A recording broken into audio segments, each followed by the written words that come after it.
Feitiço das 7 cruzes no véu de noiva. Parece tenso, hein? É uma moça que nos conta.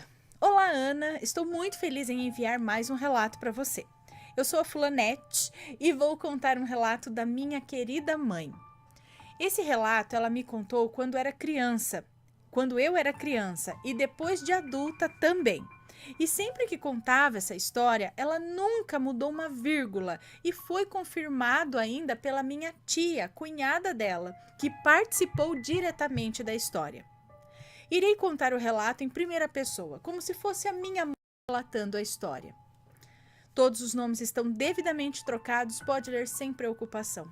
Ok, obrigada. Então é a mãe dela contando aqui. Meu nome é Marcela e conheci o meu marido Anthony nos anos 50.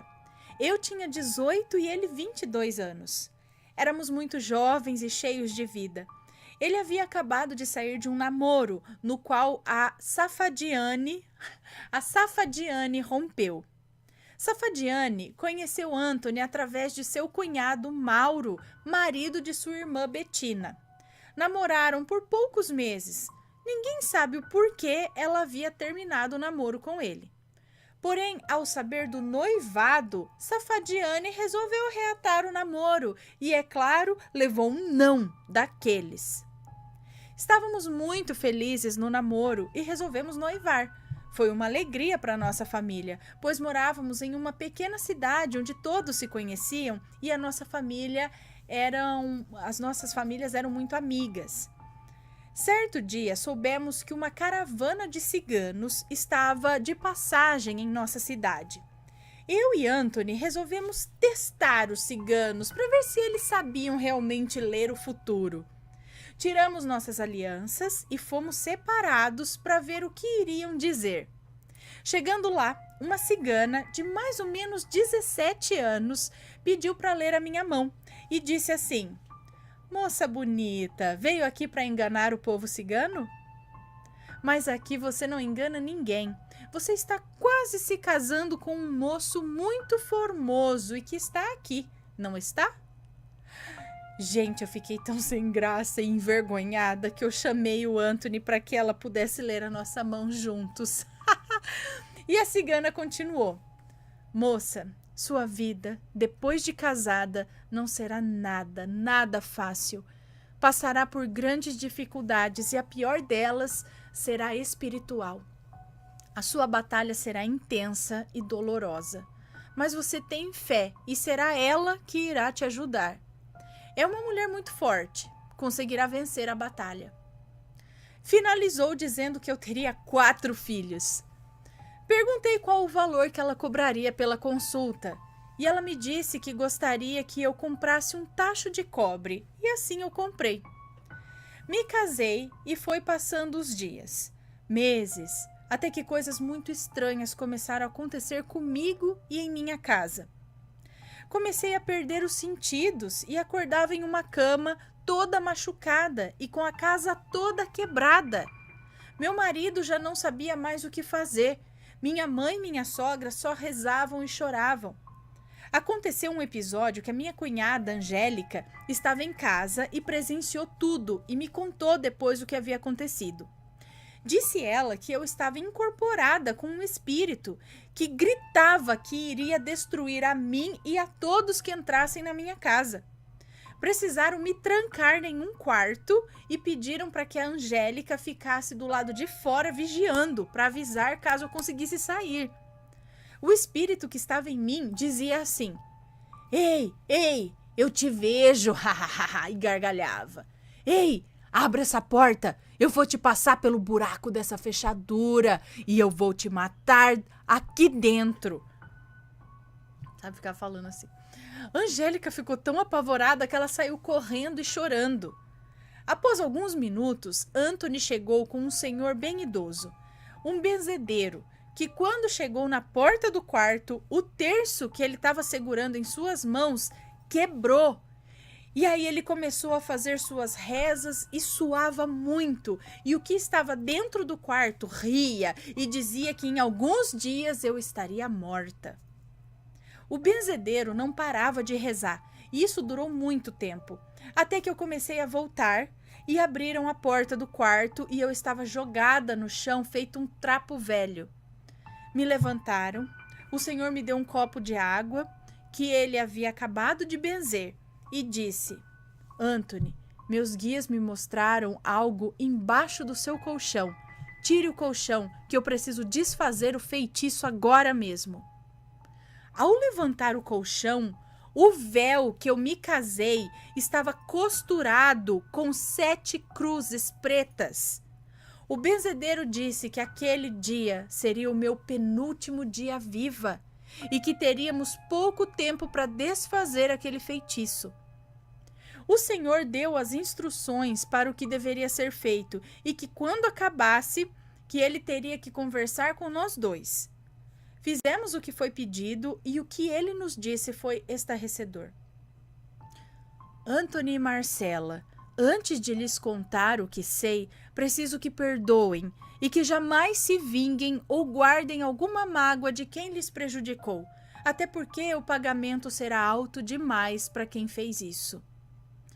Dissemos que o nosso coração estava em paz e que poderia nos contar. E ele disse: quem jogou o feitiço em cima da Marcela foi uma moça que você namorou e não aceitou te ver feliz e casado. Ela pediu para um parente seu entrar em sua casa quando ninguém estivesse e pegar o véu. Nessa hora nos veio na cabeça a Safadiane e nada mais, nada menos do que a Bettina, a própria irmã do Anthony, pois ela adorava a Safadiane e não aceitou muito o meu namoro com o irmão dela. O feitiço acabou, mas ela ainda continuou frequentando feiticeiros somente por orgulho ferido, por ter perdido o namorado para uma moça de família simples. Ela nunca se conformou com isso. A minha saúde começou a ficar muito frágil e, além disso, eu incorporava muito e desmaiava logo em seguida. Foram anos de sofrimento. A minha mãe e a minha sogra rezavam muito. Nós frequentávamos um centro espírita para amenizar, mas não adiantava. Estava quase entregando os pontos já, quando em minha casa apareceu um clarão, uma luz tão forte que eu não conseguia nem abrir os olhos. De dentro dessa luz saiu uma senhora que aparentava uns 90 anos. Ela era curvada e de aparência amorosa. E ela me disse o seguinte: filha, sente-se nessa cadeira que a avó vai fazer uma limpeza em você. Me sentei e ela começou a dar voltas na cadeira e fazer orações. Pediu para que eu firmasse o pensamento em Deus, que seria dele a minha libertação. Voltei o pensamento a Deus e o que senti foi indescritível. Um amor, uma paz, algo que com toda certeza não é desse mundo, e eu caí em lágrimas. Assim que terminou as voltas e as rezas, ela me pediu para eu me deitar na cama, que eu me encontraria com ela em espírito. E assim eu fiz. Adormeci e tive o sonho mais lindo. Sonhei que ela me encontrava em um jardim, que sinceramente nunca vi aqui na Terra. Era um jardim com flores diferentes, saíam luzes azuis das flores. Estava encantada com tanta beleza. E ela me disse: filha, precisamos atravessar esse rio. Vem atrás de mim. Fique tranquila que você não vai afundar. Na margem do rio havia uma árvore frondosa que tinha apenas uma flor. E eu achei tão maravilhosa aquela flor que eu resolvi apanhar. Mas fui impedida pela avó, que me disse: filha do céu, jamais pegue nada desse jardim. Ele é sagrado. Precisamos seguir. Vamos. Atravessamos o rio e me deparei com uma casa que metade estava em ruínas e a outra metade em pé.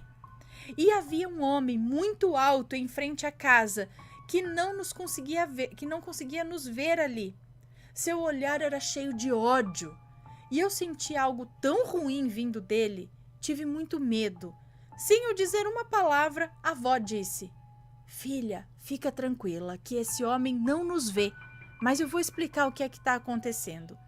Essa parte da casa que está em ruínas é a parte que você já conseguiu destruir com as suas lutas e orações. Aquela outra parte que está inteira, você precisará destruir com muita fé e oração. E esse homem vai impedir. Vai tentar destruir você. Mas seja forte, você vai vencer tudo isso e quando tudo terminar, irá ganhar aquele jardim lindo que estávamos agora há pouco. Eu sempre estarei com você. Quando achar que não vai aguentar, chama a avó, que a avó vem para te acudir. E eu disse a ela: vó, acho que eu não vou conseguir, é tudo tão difícil. E ela disse: filha, a avó estará protegendo você, acredite. E eu acordei com uma paz tão grande e depois desse dia nunca mais incorporei. Tive dias difíceis por conta das minhas dores físicas, mas nada comparado ao que eu passei. Fui casada por 50 anos, tive 4 filhos e o meu querido Anthony me deixou por conta de uma leucemia. Agora vocês me perguntam, que fim deu a Safadiane? Bem, ela ficou grávida e o moço fugiu. Naquela época, moças que ficavam grávidas antes do casamento não eram bem vistas. Infelizmente, ela virou prostituta e teve 3 filhas mulheres, as quais também trabalhavam no prostíbulo com ela. E todas morreram muito jovens, vítimas de assassinato. Safadiane faleceu com problemas mentais e sozinha. Ana agora é a fulanete que voltou aqui, filha da Marcela. Essa é a história da minha querida mãe, que se foi no ano de 2020. Contei essa história com lágrimas, pois ela foi uma mulher de muita fé, que nunca desistiu. Quero deixar a minha eterna gratidão a essa senhora que ajudou muito a minha mãe. Com certeza as duas estão rindo e conversando nesse jardim tão lindo de flores reluzentes. Vou deixar uma frase que sempre minha mãe me dizia: quem não perdoa não será perdoado. Desculpe o enorme texto, beijos a todos e um especial a você. Um beijo para você, muito obrigada pela história da sua mãe, muito interessante. É uma maledite, a Safadiane é uma maledite, que ela terminou com o cara, mas assim, ele não pode ser feliz, entendeu? E aí vai lá e faz essa desgraceira na vida dos outros com magia, com não sei o quê. Mas foi o que foi a cigana ou foi o benzedor, né? O benzedor lá que falou: a gente vai quebrar isso, mas você tem que prometer que não vai fazer nada contra, você não vai revidar do mesmo jeito, porque o pagamento que ela vai ter que dar por conta desse trabalho ruim que ela fez aí, o pagamento dela também vai ser alto.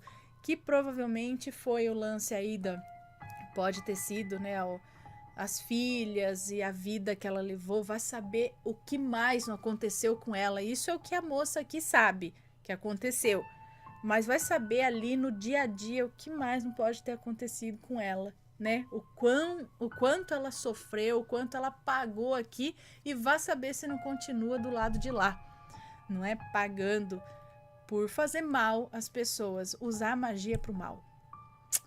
Tudo tem um